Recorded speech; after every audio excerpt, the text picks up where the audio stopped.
নমস্কাৰ অসমবাসী ৰাইজ, মোৰ নাম হৈছে ভাৱনা শৰ্মা।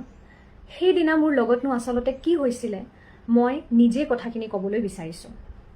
24 এপ্ৰিলৰ দিনা মই নিজে ঘৰৰ পৰা ওলাই গৈছিলোঁ। মোক কোনেও লৈ যোৱা নাছিল, মোক কোনেও জোৰ কৰা নাছিলে আৰু এইটোত কোনো তৃতীয় ব্যক্তি জড়িত নাছিল। লগতে মই স্পষ্টকৈ ক'ব বিচাৰিছোঁ যে এই ঘটনাটোত কোনো উবাৰ বা ৰেপিড' ড্ৰাইভাৰৰ কোনো ধৰণে জড়িত নাছিলে। মোৰ ঘৰৰ পৰা মই জালুকবাৰীলৈ গৈছিলোঁ, তাৰ পিছত পল্টন বজাৰলৈ পৰা শ্বিলং গ'লোঁ। আৰু এটা গুৰুত্বপূৰ্ণ কথা মই স্পষ্ট কৰিব বিচাৰিছোঁ, মই মোৰ মাক যি মেছেজ পঠাইছিলোঁ যে মই বিপদত আছোঁ আৰু মোক ক'ৰবাত লৈ গৈছে, সেইটো সঁচা নাছিল। মই সেই সময়ত বহুত মানসিক চাপত আছিলোঁ আৰু মই মোৰ মা দেউতাক মোৰ মানসিক অৱস্থাটোৰ বিষয়ে অনুভৱ কৰাব খোজা নাছিলোঁ।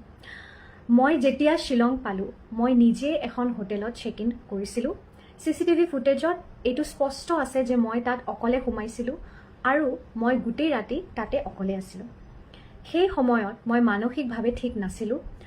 মই বহুত চিন্তাত আছিলোঁ, বিভ্ৰান্ত হৈছিলোঁ আৰু মোৰ মনটো একেবাৰে স্থিৰ নাছিল। এটা সময়ত মই মোৰ জীৱন শেষ কৰাৰ কথা ভাবিছিলোঁ, কিন্তু পাছত মই বুজিলোঁ যে মই এইটো কৰিব নোৱাৰোঁ আৰু মই ঘূৰি আহিবলৈ সিদ্ধান্ত ল'লোঁ। পিছদিনা পুৱা মই যেতিয়া ৰাস্তাত আহি বহিছিলোঁ, সেই সময়ত মই এগৰাকী মহিলাক দেখা পাই তেওঁৰ ওচৰলৈ যাওঁ আৰু তেওঁৰ সহায়ত মই মোৰ মাক ফোন কৰোঁ আৰু অসম পুলিচৰ সহায়ত মই সুৰক্ষিতভাৱে ঘূৰি আহিছিলোঁ। এতিয়া মই ক'ব বিচাৰোঁ, এই অৱস্থালৈ মোক কিহে লৈ আহিছিল। 2 বছৰৰ পৰা মই নিহাৰজ্যোতি শৰ্মাৰ সৈতে এটা সম্পৰ্কত আছিলোঁ।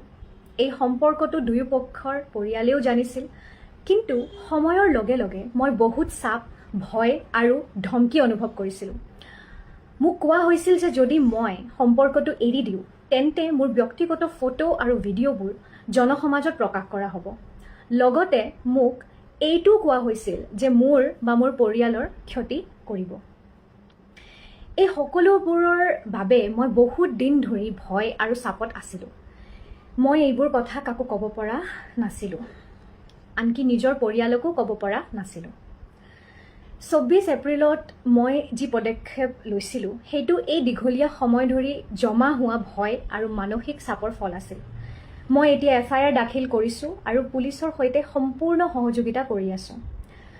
মই জানো যে মই যি মানসিক অৱস্থাত আছিলোঁ সেয়া সকলো মানুহে বুজি নাপাবও পাৰে, কিন্তু যিসকলে এনে অৱস্থাৰ মাজেৰে গৈছে আৰু গৈ আছে তেওঁলোকে নিশ্চয় বুজিব।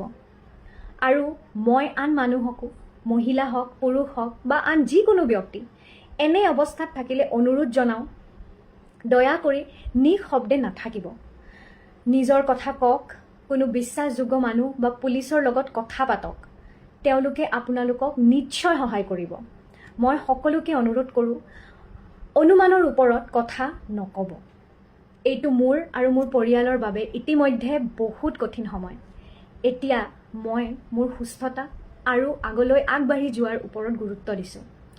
শেষত মই সকলোকে আমাৰ পৰিয়ালৰ বিপদৰ সময়ত মোক আৰু মোৰ পৰিয়ালক সহযোগ কৰাৰ বাবে অশেষ ধন্যবাদ জনালোঁ আৰু তাৰে লগতে মই অসম পুলিচৰ যিবোৰ পুলিচ অফিচাৰ্ছ মোক ইমান হেল্প কৰিছে, সহযোগিতা দিছে, যেন SP মেম মৈত্ৰী ডেকা, তাৰে লগতে DCP ছাৰ আমাৰ Bolin Deori sir, ACP Dimpi Borua ma'am, তাৰে লগতে মোৰ IO Hirakjyoti Pegu sir, Mrityunjay sir, সকলোকে মই অশেষ ধন্যবাদ জনাইছোঁ।